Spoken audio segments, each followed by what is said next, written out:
Përshëndetje miq, mirë se erdhët në emisionin Pena e Shkodrës. Faleminderit që jeni me mua të shtunave. Fundjava troket si papritur gjithmonë, duket sikur e shtuni ishte dje dhe e shtuni është prap sot. Por pa diskutim që kanë kaluar goxha ditë nga e shtuna në të shtunë. Unë gjej rastin të përshëndes të gjithë ndjekësit në valët 92 MHz të Radio Shkodrës dhe ju uroj të gjithë një fundjavë sa më të këndshëm, pranë familjeve të tyre, me të dashurit të tyre dhe uroj ta kaloni në këtë kohë me të vërtetë tashmë pranverore. Gjithashtu përshëndes edhe të shikuesit e RTS Shkodra në kanalin televiziv të RTS Shkodra. Siç e shihni në studio kam një mik të ftuar. Unë do t'i them mik sepse nuk është hera e parë që vjen në studio, zoti Evans Drishti. Faleminderit. Faleminderit për ftesën. Nësi e veçantë me kanë në studion tonë. Shikja Evans, unë po të drejtohem shumë se nuk du. Për mua është gjithmonë kënaqësi një najtje me ju. Diskutimet tona janë të larmishme tashmë dhe është e bukur se ne puçen në shumë pika me njëri tjetrin, edhe diskutimet vlejnë të përmendim brezat. E shohim me kanë vështrime herë të ndryshme, herë të ngjashme, por ajo që më vjen diçka shumë similar e ngjashme dhe afërt është edukimi që ke ka shqipërisave, me një profesion për mësuesit në gjuhë dhe letërsi, me një bagazh tepër të madh të ujin, tashmë edhe gazetar pranë Radio Johonës, pa diskutim unë mendoj se ki pa gjanë e duhon. Ki sjell për publikun një libër në bashkëpunim, pa diskutim, Labirint në tru.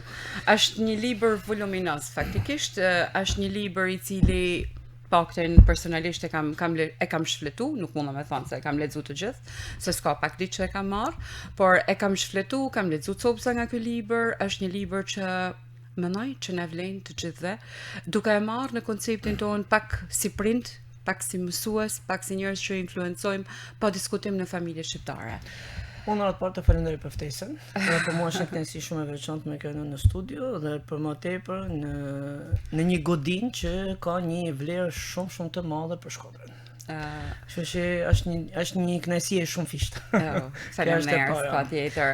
Unë kisha vetëm një gjë. E di që ky libër ka ardhur si bashkëpunim me një zojë të mrekullueshme, përsëri Gjoj Jaka. Përsëri Gjoj Jaka, edhe me një djalë që ka disa dizenjime të tija brenda këtij libri. Po të lutem, na i prezanto dhe na fol për ata, se nuk ishte shumë e lehtë për mua, nga që nganjëherë jo fort kontakte të ngjashme të tilla dhe nuk mund të njohësh të gjithë njerëzit. Duket sikur Tirana me Shkodër janë si dy kontinente të ndryshme, por në fakt janë shqiptarë të gjithë janë edhe shumë afër. Por që është një kënaqësi e shumë fish me bashkëpunu me pas rastin dhe mundësinë që me bashkëpunu me njerëz që në radhë parë janë njerëzor, janë me vlera njerëzore dhe e dyta janë profesionistë vërtet. Me përsëri Gjoj Jakaj është një krenari e veçantë dhe është një privilegj me bashkëpunu.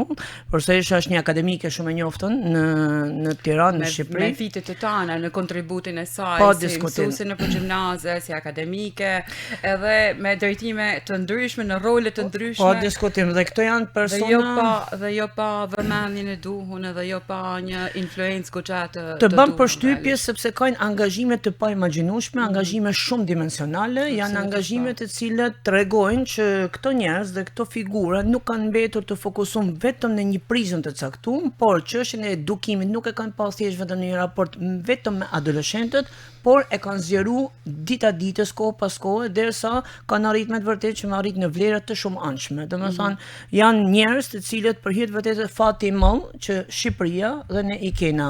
Ndërkohë që personi tjetër është Endri Beqo, në populloshe me sa kështu shkodan që hambuk veçmos. Arsyeja pse është një djalë sinqerisht intelektual shumë i fortë, ka marrë Akademinë e Arteve për të trija linja, domethënë për pikturë, për skulpturë, edhe për karikaturë. Kishte marrë pjesë në disa festivale, po dhe fituesi disa çmimeve, pa diskutim, është një person shumë aktiv, edhe në moshë të re madje të arrijë në vlera të tilla nuk është e lehtë për hir të vërtetës dhe ka qenë një mendim dhe një ide përse Gjojit, e cila kërkoi dhe në bashkëpunim kuptohet, sepse ide gjithmonë i kena marrë të përbashkëta, kena kërkuar për me sjell realisht. Ke sjell një labirint, po është një labirint. Dhe labirinti ka qenë në fakt ideja është komplet, domethënë e kapërtinës është e Endrit dhe unë gjej rastin këtu me të vërtetë të përgëzoj dhe i tham të lumshin durt në populloshën tonë. Ma shuj një kuriozitet, tash unë e kuptoj pak a shumë atë inspirimin të profesoreshës edhe tuaj edhe arsyeën pse vjen. Endri pse vjen në këtë botim? Endri vjen në mënyrë të spikatën sepse na kena libri është ndonë në 2 pjesë për hir të vërtetës. Në pjesën e parë kena 100 situata të ndryshme, të cilat janë për adoleshentët, pra me qenë në fokus janë adoleshentët, por jo vetëm, në raportet e tyne, me veten e tyne personale, me zhvillimin e tyne, me familjarët, me prind, pra me nanën, me babën, me motrën, me vëllezër, me gjyshet, në shumë dimensione dhe në ana tjetër kena edhe 100 tjera orientime, sugjerime praktike që i kena dhënë për në bashkëpunim me Profesor Gjojin dhe kena menduar që këto skica, të cilët janë domethënë karikaturë, që vinë edhe me atë sarkazmin e tyre të lehtë, vinë në momentin e duhur për të kuptuar për t'i lënë një imazh që është shumë e rëndësishme sot për të rinjt dhe për të gjithë njerëzit. Libri ka ilustrime. Po tjetër, domethënë këto ilustrime çdo lexues e marrë shikon titullin dhe nëpërmjet titullin krijon edhe një imazh, një ilustrim në vetveten e tij, për me pas më të lehtë. Illustrimet e një të verbëri dhe koka e tij, po them, janë shumë domethënëse, edhe mos më lexu madje hiç pjesën e rrëfimit edhe të përshkrimit që kena dhënë aty, vetëm nëpërmjet ilustrimit ne arrim për me dhënë një mesazh shumë të fortë dhe shumë goditur, por për te mesazhet arrim që atë lexues me përfshi. Dhe kjo gjë shumë e rëndësishme në fakt që ne lexuesin të çfarë do lloj moshet, ne ta kemi prezent. Pra, mos jetë thjesht hajde se un po lexoj dhe po mjaftohen thjesht vetëm të lexoj. Jo, të bashkëjetojmë me ne. Të bashkëudhëtojmë me ne.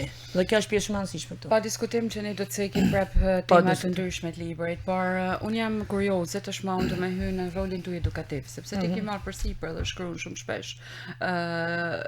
Ese, mundem të thon, ose skica, se s'duhet të thon ese, por janë skica shumë edukative, të cilat tashmë janë përmbledhur në një libër.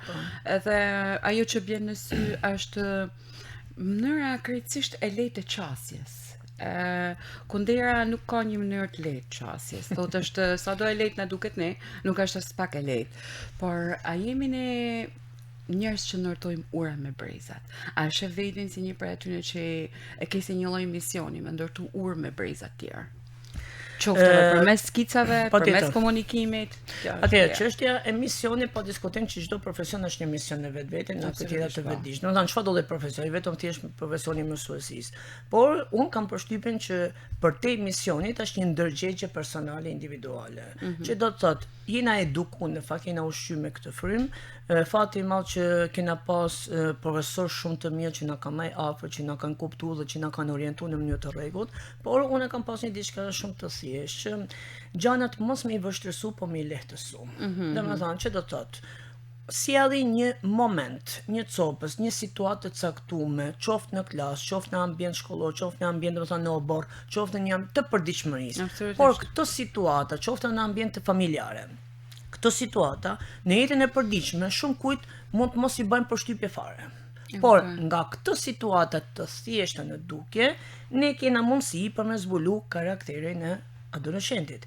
Ne kena mundësi për me unë jep për shembull përshkrime të natyrës dhe të dimensionit që ka vetë adoleshenti, vetë i riu, sepse jena të gjithë të vetëdijshëm që ky adoleshent i sotëm është në raport me shumë njerëz të cilët e rrethojnë dhe ndikohet prej këtyre njerëzve. Prandaj edhe në shkrimet e mia të vazhdueshme kam pas gjithmonë synimin që ti thjeshtoj, mos të sjell një gjuhë të vështirë të ndërlikume, pra mos të flasim gjithmonë në mënyrë metaforike, siç themi ne, në jetën e përditshme, por përkundazi të flasim me gjuhën e thjeshtë, që gjithsecili të na kuptojnë dhe ato fraza, ato fjali, ato fjalë kyçe të cilat i përdorin domethënë në mënyrën e të përshkruanit, në argumentime dhe në rrëfime të ndryshme, ne të kena mundësi që t'i perceptojmë dhe të bashkëudhëtojmë gjithë së bashku. Pra, unë dëshiroj, dhe po diskutojmë edhe përse Gjojin e të njëjtën gjë, që na të jena sa më të qartë, sa më të kuptueshëm, sa më konkret.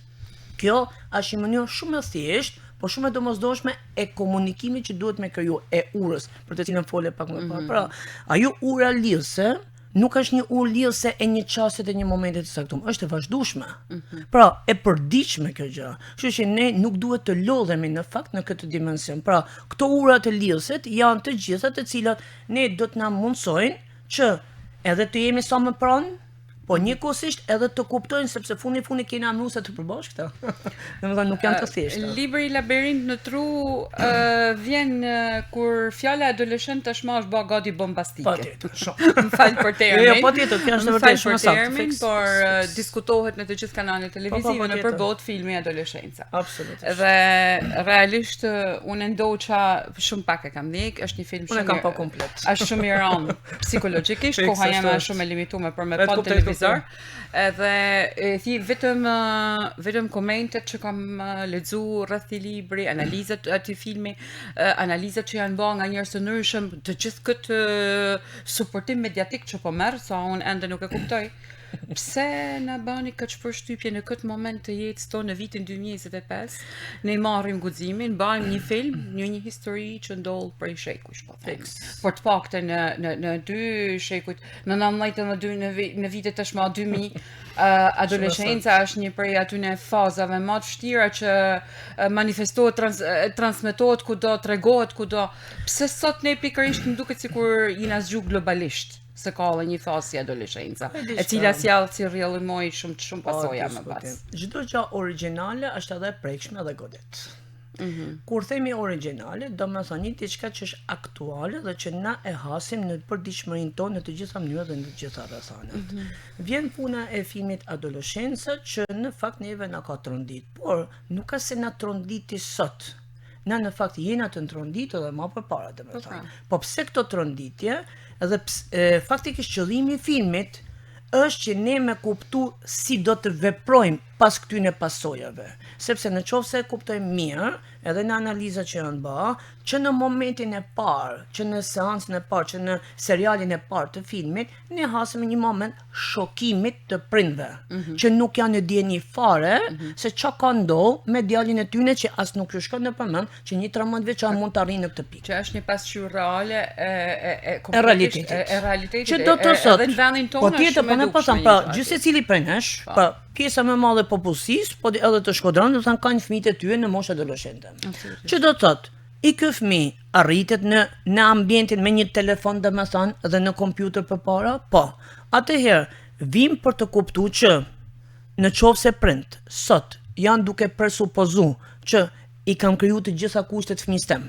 Djala po vajzë, e kam lënë në dhomë, rahat, unë vazhdoj me punët e mia, në qetësinë e tij, ose në qetësinë e saj, dhe vim puna shqyqër zote që është mirë për smajt atë, edhe o burra aty ke bë mësimet, por në fakt nuk është duke bë mësimet. Edhe ne duhet të reflektojmë gjithë së bashku për të kuptuar që në fakt ai djali 13 vjeçar nuk ka se shpërthej në atë moment. 13 vite që në momentin kur ka ardhur në jetë, atëherë edhe këto adoleshentët tanë, edhe këto fëmijët tanë që i kene sot si breziri, domethënë, nuk ka se po edukohen sot për sot në këtë gjë, pa në 2025-ën. Pa që ku janë rritur. Pra, kena një proces i cili po na sjell edhe ky film, po edhe fatkeqësisht kronikat e zeza që na i kena përjetuar si popull në kohët e sotme, na kanë sjellë në vend që në qoftë se na nuk do na marrit në këtë çoroditje dhe në këtë tragjedi, se ta kuptojmë diçka, tragjedia për ato familjet që e vujnë këtë gjë, po tragjedia është edhe për popullsinë, sepse fundi gjithsecili tremet dhe trishtohet se nuk ka dëshirë as kërkush me quf fëmijën domethënë në këtë pikë. Për secilin. Po diskutim. Atëherë ne do të kuptojmë që po kjo u bë kaq buje madhe që gjithsecili të zgjohet, ashtu sikur se kena thënë për pandeminë. U bë pandemia, doli si një sëmundje, kuptohet me të gjitha gjërat e veta. Është një koincidencë e madhe që libri Labirint të tru vjen ndonjëherë. Por ta kuptojnë që nuk ka lidhje se nuk është përgatitur domethënë për këtë, se shumë kush e ka kuptuar edhe këtë gjë domethënë, por ne ta mendojmë një anë tjetër që po, ka në koincidencë të fortë, por ne prandaj i kena sjell kaq reale dhe kaq origjinale që të dashur prindër, të dashur njerëz, kudo që të punoni dhe çfarëdo profesion që të keni, të lutem të kuptojmë që një ata sekuenca të vogla, një ata bashkëbisedime të vogla, një ato lojna që let fëmia në përditshmërinë e tij në telefon, a ka mundësi edhe ne si të rritur të kuptojmë se ç'a bën, dhe a ka mundësi që unë s'pa them i bëj ata lojna si kanë kënë në telefon, por të krijojmë hapësina sa më të shumta të përditshme, të herpashershme, të argëtimeve që duhet me pas një fëmijë. Në mënyrë që këtë adoleshencë mos t'ia marrin të fëmijë, sepse e ka të drejtën e tij ta jetojnë fëmijën e vet. Unë du me rikthyn kohë, unë edhe ti përkasi po thuj se një brezi. Dhe ne jena një brez të rriton me familjar. Patjetër. Nuk po them thjesht me prindërit. Po, me gjyshet e me njerëz të tjerë. Me gjyshat, xhaxhallar, halla, teze, parafisnik. Edhe sot këto lidhje janë shumë më dobta se sa kanë, janë shtof, thuajse. A thuash kjo një ndikim që brezat po rriten me një ftosë dhe individualitet të perfekcion? Po diskutim për shembull, po jep një shembull me qenë se jena një brez. Tashi, ne jena rrit në kohë nuk kena pas gjyshe për shembull. Dhe na kena pas një dëshirë të paimagjinueshme. Po tjetër, kena shku në pikat vrapit, me shku me njerëzit tanë, mu afru te gjyshja, domethënë nipa mesa të gjithë së bashku, edhe pse ka pas një varfëri, më të dukshme se sa e sotmja, edhe pse ka pas për shembull mangësi edhe në elementet edhe drita unia si është fjala nuk i kena pas në atë kohë, por na kena pas një kuptim dhe dashni që kena pas. Kena vujt në më bazike të jetës. Po, është vërtet kjo. Madje as pjesën e ushqimeve nuk i kena pas janë sot, kuptohet domethënë. Ama pavarësisht mungesës së tillë, na kena pas një afrimitet të një dashni. Pse? Sepse ne na kanë afruar, po nuk për hir nuk e kena pas telefonin, ti nuk e dishëm tan. Telefoni pa diskutim që është një influencë, por është një detyrë e të rritënve që të kuptojnë edhe një herë që tashmë i ky 24 orëshi është një përgjithësi që nga ato vetë të rritën, sepse janë janë prind, janë të rritën, janë mësuesa, janë intelektual sot, që të dinë ta orientojnë fëmijën e tyre dhe ta mirë menaxhojnë këtë situatë këtë kohë, sepse ai fëmijë është fëmijë, ai nuk ka se ku më marr.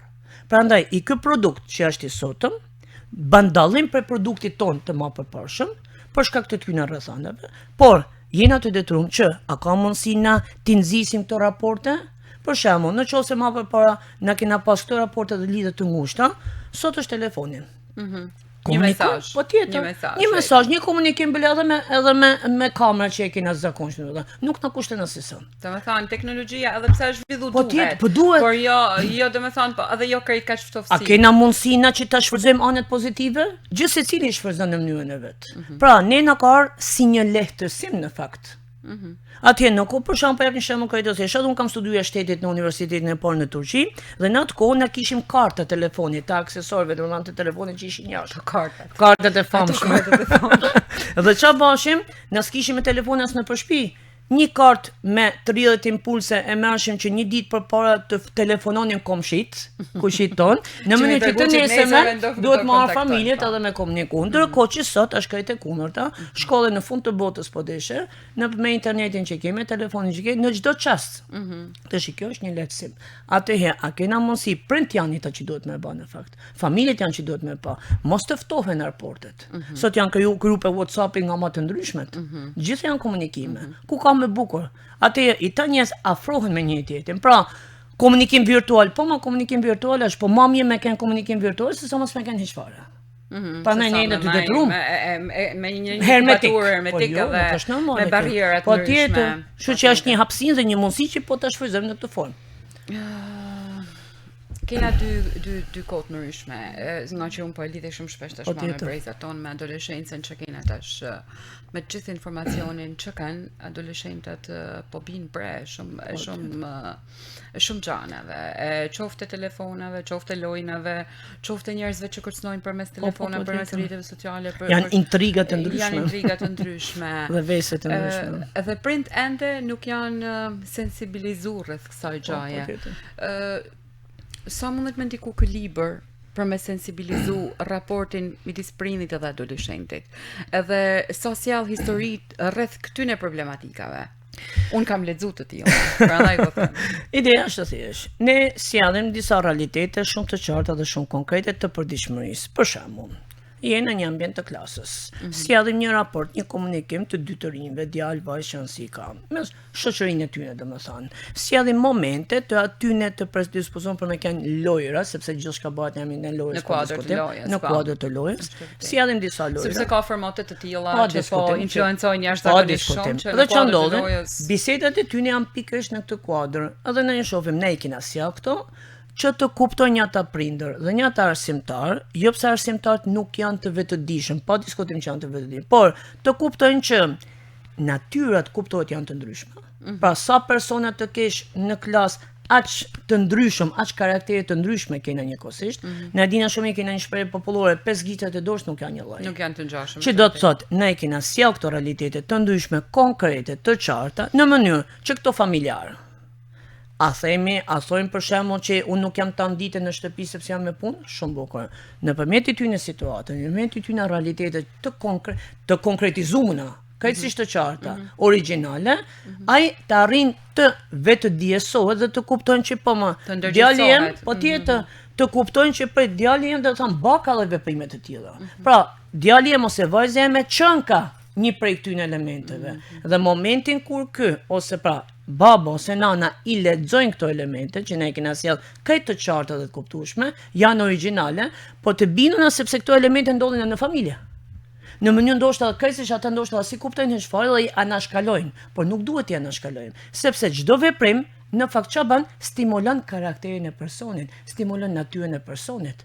Pra ne çfarë bëjmë? Ushqejmë vetvetiut domethënë të njerëz. Pra i ky adoleshencë ndikohet për çdo gjajet. Pra ne e kena sjell këtë realitet që të jenë të vetëdijshëm dhe të kuptojnë. Po, kjo sjellje, ky gest, kjo mënyrë të komunikimit, kjo kthymje përgjigje që i bëhet një mësuesit, ky mënyrë se si rrihet në një ambient në familje, kjo mënyrë se si fëmia për shembull shkon 2-3 orë në kafe për mënaj aty dhe bën bashkëbisedime të ndryshme, që prindit nuk janë aty prezent. Na kena mundësi që nëpërmjet këtij librit na t'ia sjellim këto realitete dhe ato të vetë diesohen dhe të kuptojnë që po më çon kanë këto gjëra, atë unë çfarë do të bëj. Sepse kjo është më e bukur e librit. Na e kena sjell këto realitete, por paralelisht me këto, na kena sjell edhe sugjerime dhe orientime praktike se si të veprojmë. Prandaj e bukur e këtij librit është kjo. Pra në një anë ke një situatë që është pa diskutim fëmija jëtë aty, i çfarë do lloj moshet dhe i çfarë do lloj natyre temperamentit, por kena edhe sugjerime dhe orientime shumë praktike. Kena bëj diçka, jo teori. Gjithçka praktike. Prakticitet. Që të paktën të kapet nga çdo person. Prandaj kjo është praktika më kryesore që na kena më. Gjaja që më shqetëson më shumë, por që është e sjellën shumë herë në libër, e sjellën edhe pështjellën për libër, është komunikimi prind dhe fëmijë. Po. Komunikimi prind fëmijë, unë kam frikë se po çalon shumë sfumi, sepse ndoshta edhe nuk du me vu fare. Është një kohë që është tepër është një kohë që na merr intensivisht kohë për jetën tonë, edhe orare shumë zgjatur në punës. Për me u siguru një të ardhme sa më të mirë fëmijëve. Du me lidhën këtë prizëm, nuk du me thanë ato pjesën ku ne edhe i neglizhojmë vetë, po fus edhe vetën, pavarësisht se kam të rritën, po ka ne i neglizhojmë edhe vetë, sepse mendojmë se erdhme të lollu nuk kena kohë.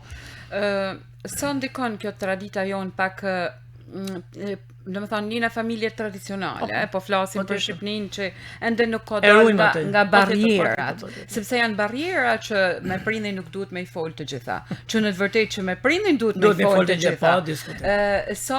Sa ndikon sa do të gjejmë të ky libër, këtë lloj komunikimi që ne duhet t'ule na të flasim me fëmijët tonë sikur të ishin shok tanë, sepse ne e kena traditën që nuk duhet me pas një shok, duhet me i folë, po mendoj që gjaja parë që duhet me pas është shok, mandej me i se jelle prindej. Me këshillat tuaja mundesh me tregu që je prindej. Na kena sjell jo vetëm problematikat, kena sjell edhe gjëra të bukura të e kam vërë. Janë disa sekuenca shumë të këndshme, shumë pozitive. Unë i kam sjell personalisht sepse janë disa modele kryesore, të cilët për shembull gjithkohë kisha më thënë modele që duhen ndjek. Po diskutojmë për pikërisht, këto modele që duhet të ndjek dhe çka ka ndodhur.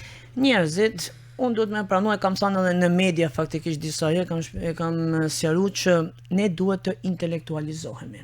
Që do të thonë kjo? Pra duhet të rrim në një nivel intelektual. Çfarë do të pozicionit jemi? Në fund në momenti kur ke më përsipër dhe je prind, je kësaj shoqërie, ke një lloj përgjegjësie. Atëherë duhet të ngrihemi, duhet të vetë diesohemi dhe të krijojmë fije ndërgjegjen tonë që prej të fije. Komunikojmë, po, atje ka prind, nuk po themi që janë të shumt, por as të pak nuk janë, të cilët kanë arritur që në hapat e para me fëmijët e tyre, në të gjitha kohët, në të gjitha rrethanat, po janë në punë, e vërtet. Por e sa më pak më parë në mënyrën e komunikimit. Ato gjithmonë në çdo lloj hapësirë komunikojnë, por ta kemi diçka parasysh. Nuk është komunikimi për me të kontrollu dhe për me të vënë në pozitë të vështirë. Komunikimi është për me lehtësu punën tonë, Dhe me kënë sa më i ndjeshëm dhe me falë dashni, themin në Shkodër. Pra, sa më shumë respekt. Dhe më thënë një lloj lak parëmësijet me pas dhe më thënë për fëmijën tanë. Dhe mi të gjitha mos të harrojmë fëmijët janë vlerë e shtëpisë. Dhe kjo vlerë e shtëpisë, pa diskutim që ka që me dhanë ty.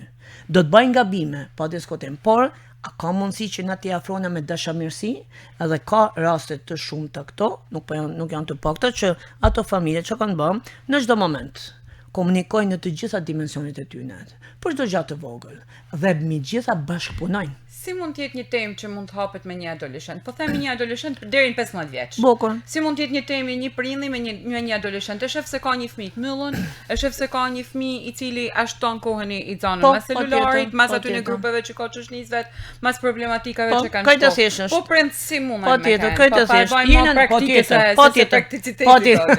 Patjetër, jena në shtëpi. Çona që në mëngjes. Hajde, a kena mundësi për shembull marrin fëmin. Djalin apo vajz, çfarë do të moshet? Hajde shpirtin ta bëjmë këtë gjë bashk. Po pra, me fillu një fundjavë pak me bëj një gjë bashk. Edhe përditshme, jo vetëm si është fundjavë. Përditshme, hajde shtutem i këdhom.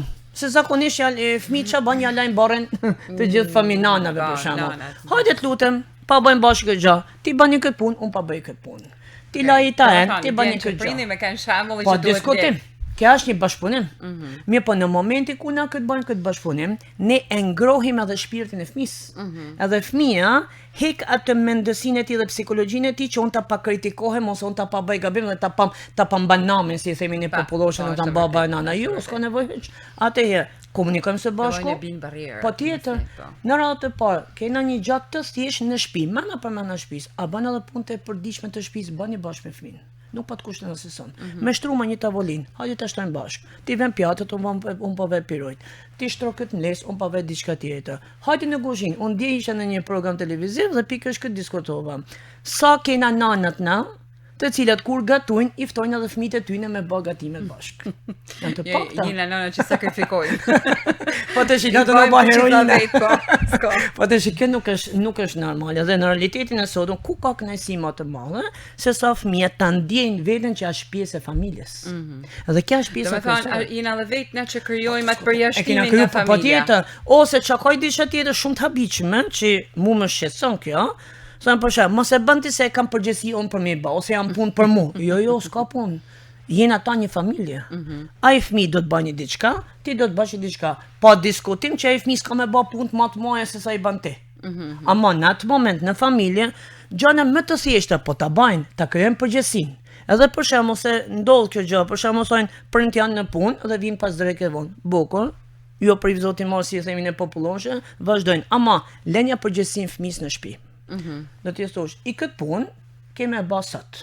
A ban për gjysojt, a ban për 1 orë, a ban për 2, a problemi jot. Po kur të vi une, i këtë punë të ta gjaj gati. Edhe ma vonë pastaj do vim së bashku dhe do bëjmë edhe këtë tjetër, domethënë. Pse?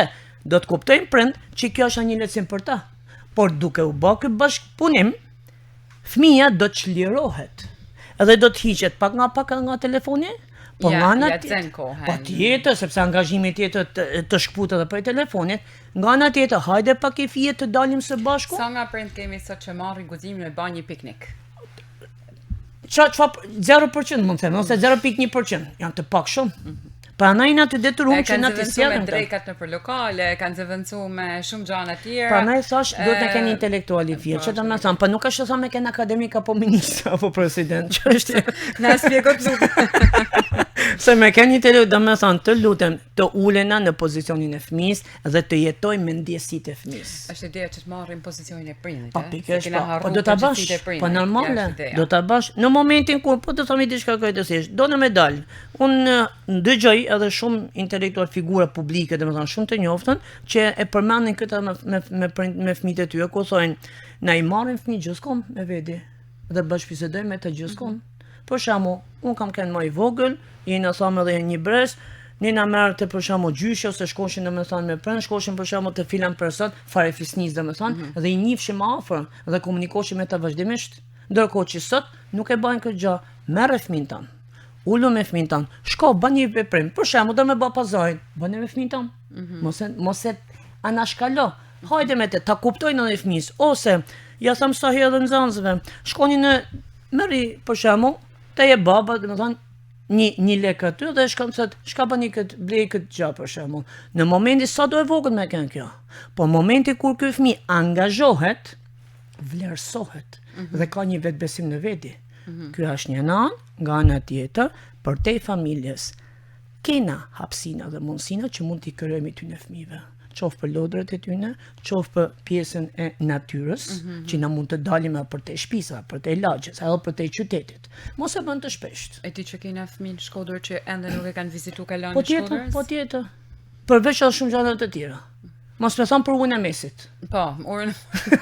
Që as nuk e një se ka i bjendë. Po foja kaloja që është pika është simbolika jo në më thonë. Prandaj është shumë e rëndësishme që i ta prindë dhe i ta familja dhe i ta fesnin. Për shembull, do me cekë një moment tjetër që është shumë e rëndësishëm. Ne dikur, kur që ta qenë në 8 vjeçare asaj kohës, jena shumë të vetëdijshëm gjithë që kena shkuar kena ardhur të shoqët e klasës në shtëpi. Kena qenë në një lagje për shembull. Po sot ka një kohë tjetër. Pikësh, ka kohë një kohë të rrezikshme. Po mos të mendojmë këtë kohë të rrezikshme sikur po bëhet çameli si e themi në popullozhe. Përkundërzi, unë ju them edhe prindve, mani një shoqëni të ngushtë. Kena kanë të socializuar. Po tjetër. Edhe sot duke kaluar në individualizim. Po tjetër. Na e kena lënë këtë pjesë socializimit, por kjo është ajo që na mësuan të shritjes sociale. Këtë frikën e socializimit, se ndodh diçka të shtëpia e shokut, ndodh diçka të shtëpia e shoqës. Gjithçka këto tema trajtohen tek ky libër realisht. Po kontrolluj dhe komuniko me të. A ka mundësi që ta ftosh atë tjetrin, domethënë dy shokëve, dy shoqë që ti keni më afër i fjedh dhe të dini se ku shkojnë e ku vinë? Po jo të jeni domethënë negligent dhe indiferent që nuk di se ku shkoj djalë apo nuk di se ku shkoj vajza. Sepse edhe kjo ndodh shpesh domethënë. Atje ne të jemi sa më të vetëdijshëm, jo thjesht se nuk kam besim, por të kena bashkëpunim. Sepse unë fitoj shumë, prind fitojnë shumë për fëmijëve, ashtu sikurse edhe fëmijët fiton për prindit. Po ndodh edhe me klasat. Po diskutojmë, rriten bashk. Po diskutojmë. Sepse fundit çdo mosh vjen në moshë ku dhe më edukuar. Një gjë që më shqetëson shumë është gjuha zhargonet që po fliten. Dhe unë vjen keq me thonë, kjo ka ndryshuar edhe në ambientet institucionale të shkollave. Edhe gjuha e folën është gati e frikshme, unë ka qaste që kaloj në për rrugë, edhe ka adoleshenta, pak më të rritun, edhe pak më të rritun që në një gjithë farë fjarë sa më vjen turp mu që i dëgjoj, nuk e dieta që e ashtu. Pse kina kalu në kaq egërsi, edhe në një gjuhë sulmuste, në një gjuhë shumë të ashpër, gati në një gjuhë rritje. Dhe kjo evidentohet jo vetëm, jo transmetohet, po edhe evidentohet në rrjetet sociale. Kena një gjuhë shumë theksuar me urrëtiet. Kena një gjuhë theksuar me urrëtiet sepse ky është ofruesi modeli në rreth parë të adoleshentëve, edhe anormalja gradualisht është kthyer në një normalitet. E frikshme kjo. Patjetër, fatkeqësisht. Që do thotë, në momentin kur ne do shohim një studio televizive, biseda të ndryshme, ose një program, se të shmajnë hap të edhe programe të shumta, show, bizet e me radhë. Mirë po, në ato programe, ne shohim konflikte, përplasje, debate, zënka, ose dhe më thënë nga tresat të ndryshme. Mirë po, këto gjana, këtyne fëmijëve ju vinë të pranueshme, dhe po ma, ishte duhet më bë, vinë si model. Po në qoftë se ne, do të vim në momentin që gjithë se cilit për fëmijëve, qoftë në shtëpi, qoftë në programe, do Milan, më fal, për 15 minuta me ndjek me vëmendje të krijoj një kakofoni në kokë, më thonë nuk mund të duroj më shumë se 15 minuta edhe janë shumë. Sepse është vetë imponimi ty. Është vetë e tillë, ai format vjen në atë mënyrë, por nuk është kjo mënyra duhen edukative të paktën më ndajone. Formatet janë të lira të veprojnë në formën e tyre, është një alternativë. Por çështja është se ne duhet të kemi në vet kontroll këto gjëra. Për shembull, ku ka më bukur. S'kisi mi pas në vetë kontroll, ti bën scrollin në për celular, edhe këtë tilla debate shfaqen me nga 2 sekonda, 3 sekonda, 10 sekonda, kjo është ideja. Që në qoftë se ne do të kemi një bashkëpunim dhe një komunikim të herpashershëm me fëmijët tanë, edhe me nxënësit njëkohësisht, atje në qoftë se do dalim përtej kontureve të përditshmërisë, atje ne do të pranojmë dhe do të kuptojmë që po kena mundësi për të folë diçka. Për shembull, ka të thjesht, edhe unë në orë të mësimit, nga çep Gjuletërsi, një tham për shembull, kur e shoh që nxënësi për shembull nuk e ka lexuar për smajt një fjali qoftë, edhe ja tham të lutem, kthej edhe herë. Rilexoja. Rilexoja edhe herë, shqiptoje të qartë i tham, sepse kjo është një edukat. Por këtë gjë nuk duhet me bë vetëm mësuesi në orë të mësimit. Ky duhet me bë edhe prindi. Ky duhet me bëhet dhe shoku dhe shoqja. Por si do të bëhet kjo? Kena një flustrim shumë më të madh të këtyne hapësinave që zhargonet dhe vulgaritetin janë duke e kthyr në normalitet. Fatkeqësisht, por jena të detyruar që na të bëjmë një menaxhim. Dhe këtë menaxhim do ta bëjmë her pas herët, në mënyrë që ky fëmijë të kthjellohet dhe të kohë të pritë fije sepse mami dhe babi mu më kritikojnë për këtë gjë. Mu ma vjen në dieni këtë gjë që kjo fjali nuk duhet më përdor. Është vërtet. Dhe unë i tham edhe trive për shembull, i tham soja, më falni, i këtë mënyrë se si ti komunikon. Nëse pas nëse në një ambient familjar mund ta përmendësh të tjerë. Jo, po nuk e përmend. Jo, po mund të shkojnë sepse rrëshet goja ose rrëshet trupi, gjuhë e trupit kjo. Atë kena mundësi të lutem që t'i bëjmë dallimet se si duhet të flasim në një ambient të caktuar, se si duhet të flasim në shkollë, si duhet të rrimë në një ambient familjar. Ne jena të vetëdijshëm në kohën tonë kur kena qenë fëmijë, na s'kena guxuar me ndaj kam ose me kam përpjetje kur këndjeshe po them, po për shkak përpara të rritëm, përpara gjysheve ose përpara njerëzve më të rritën. Na kena ditë kena qenë shumë të rregullt në mënyrën e qëndrimit. Patjetër, pa gjuha trupit kjo. Patjetër, gjuha trupit kjo. Po në qoftë se na ky gjuhë të trupit nuk ja vëm në dieni në çdo kohë, në çdo moment, edhe fëmijëve që kena domethënë në familjet tona, atje si do ta kuptojnë ky fëmijë. Prandaj thashën që duhet me kenë intelektual. Pra, nuk është thënë me marrë një shkollë patjetër. Çështja që të jena me kam tok dhe t'ia bëjmë me dije ti fëmijë. E frikshmja është një gjë tjetër që unë kam ndesh së fundmi, kena hasë se ka ky libër që duhet të jetë në bibliotekën e secilit realisht. Është një libër që ndikon shumë në marrëdhëniet tona, personale, ndërpersonale dhe ndërshoqërore. Ka edhe për aty në librave që unë i kam pa me titull, më vjen turp ta them, edhe s'do mi bas reklam. Po ka një titull që të mëson me nefregizmin në nivele të frikshme. Sa ne përballen edhe është e bukur sa adoleshentët e lexojnë ato libra, ka një titull në anglisht, por që është i përkthyer edhe në shqip, edhe e frikshme kësaj është që botohet në shqip. Si ka mundësi që ka çastje të tilla në përshpit botuese, kisha më thënë, sepse unë e kuptoj marketingun në shtëpisë botuese. Por nganjëherë ne duhet edhe me kuptu se çfarë ofrojmë lexuesit. Edhe mendoj se metet një lloj idealizmi, qëllimi. Çfarë po botoj edhe pse po e botoj. Patjetër, po kjo është edhe një detyrë, thashë edhe një detyrë orientuese, domethënë institucioneve arsimore në radhë parë, dhe e dyta, të kuptojmë diçka që sa lexuese janë nëpër familje. Domethënë janë të pakta ato familje që të shohin fëmia ose një adoleshent, domethënë të shohin që janë duke lexuar mami e babi ose dikush tjetër në shtëpi. Është një temë që na hap një diskutim shumë gjanë sa që kena normal. Edhe e tham që është një diçka që influencon jashtë masës. Po pikërisht, po influencohen domethënë. Pra, në rastin konkret, atje do shohin në shkollë. Pra, e shohin në familje që nuk ka lexuese. Vim në shkollë, edhe në shkollë detyrimisht domethënë me aty minutazhin mundohen për me përsëri diçka, mundohen me shpjegu diçka dhe me rikuperu diçka. Por kjo ka një diçka të vërtetë që institucionet arsimore po diskutojnë që kanë programe orientuese se çfarë duhet për me lexuar një fëmijë, por mbi të gjitha prandaj janë bashkëbisedimet. Që do të thotë fëmia merr çastje për lexime të ndryshme edhe për aty në çfarë shef, edhe çfarë dëgjon. Atëherë, këto bashkëbisedime duhet me arrit që fëmijët mi bë të shpeshta, edhe në një orë mësimit, edhe në shtëpi, në bashkëbisedim të ndryshëm, në mënyrë që i ta prind dhe i ta mësuesa të jenë të vetëdijshëm që i ky fëmijë çfarë mendësie ka krijuar, çfarë vizionit ka krijuar, sepse ne po ja hupim edhe vizionin dhe dimensionin tyne të rinjve duke mos i afruar pikërisht me leximin e rregull dhe me leximin e qartë, me leximin e duhur. Pra, në qoftë se ne, sa pak më parë shumë bukur, janë shtëpi botuese të cilat botojnë vepra të tilla, nuk i ndalon kërkush sepse gjithkusht ka të drejtën e vet, por ne jena të detyruar.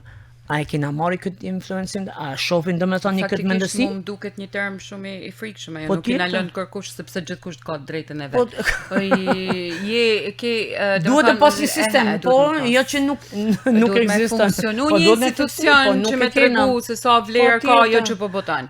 Se sa edukative është ajo që po boton. Po ne mund të bëjmë anën tjetër që patjetër që duhet me bëjmë anën tjetër që për shembull Biblioteka qytetit tonë për shembull ban her pas here prezantime të ndryshme, promovime të librave të ndryshëm.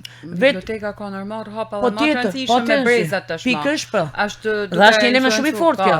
Çfarë do të thotë kjo? Dhe duhet mu vlerësu, po diskutim domethënë ky angazhim dhe ky impenjim që bëhet. Mirë po, në momentin ku na ty ofrojmë ambiente të tilla, orientime të tilla, familjet t'i ofrojnë sa do pak e mujtën. Ka qenë shumë e bukur dikur që gjyshat ju kanë lexuar pralla fëmijëve të tyre. Një për dhe mesët. E sa e bën sot? Po thuaj sa pas pati shumë pak. Prandaj jena aty të që të gjitha hallkat një familje duhet të funksionojnë. Sa do pak. E kuptojmë se çka është ajo gjëja që më shqetëson, sepse edhe këto pralla që i kanë lexuar gjyshat edhe gjyshat, po mundohen mi animu. Edhe mi sjell vetëm përmes pamjeve, vizuales, asgjë tjetër. Kena harruar se duhet me lexu, duhet me lanë atë intonacionin, duhet me lanë me bë dhe fëmijën me bë një dramatizim, me bë një teatr. Me zbuluar një talent brenda fëmijës, sepse ndryshe nuk di se si po i zbuloj ndryshe. Kjo është ideja. Pra ne tham që na do të është përgjegjësi e madhe kjo, që të japim orientimet e duhuna edhe her pas herët përtej e tham shpesh edhe në shkrime e kam thënë këtë gjë, përtej një ore mësimore mëna një ambienti të klasës ka shumë rëndësi që një tekst të shkurtër, një autor të rëndësishëm, qoftë të Shkodrës apo të autorëve të tjerë, ti afrojmë fëmijët, qoftë mi gjatë këtë të shkurtër, nuk ka shefon mi myt fëmijët në tekste. Ja, absolutisht. Një strofë, një varg, një tekst, një fjali, një paragraf, sa do të shkurtër jetë. Por, ama njate, unë di që ju thamë edhe prindve shumë herë, ju thamë, merë një atë libër të lutem, edhe ju thamë, ullu dhe lexoje me zat nalt me fëmijën tënd. Lexojmë thjesht një paragraf, po mjaftueshëm është, sepse ke marrë disa fjalë për atë, ke marrë një leksik të duhur për atë. Por kjo nëse bëhet në mënyrë të vazhdueshme, truni i njeriu është një kompjuter dhe i regjistron her pas here këto gjëra. Nëse prindit do të shoqërohen, e kena thënë më parë, pikërisht me këto organizime. Ku ka më bukur që fatkeqësisht sot janë zbedhë që duhet të ndërgjegjësohen fjalë më tepër të vetë familjet të marrin pjesë në organizime që bajnë edhe vetë shkollat, vetë institucionet kulturore, të jenë të afrueshëm, për shembull, bëhen bilbilat e vegjël këndojnë, për shembull, gjë fantastike, edhe shkojnë edhe familjet kuptojnë me kënu, por mos jetë vetëm për muzikën.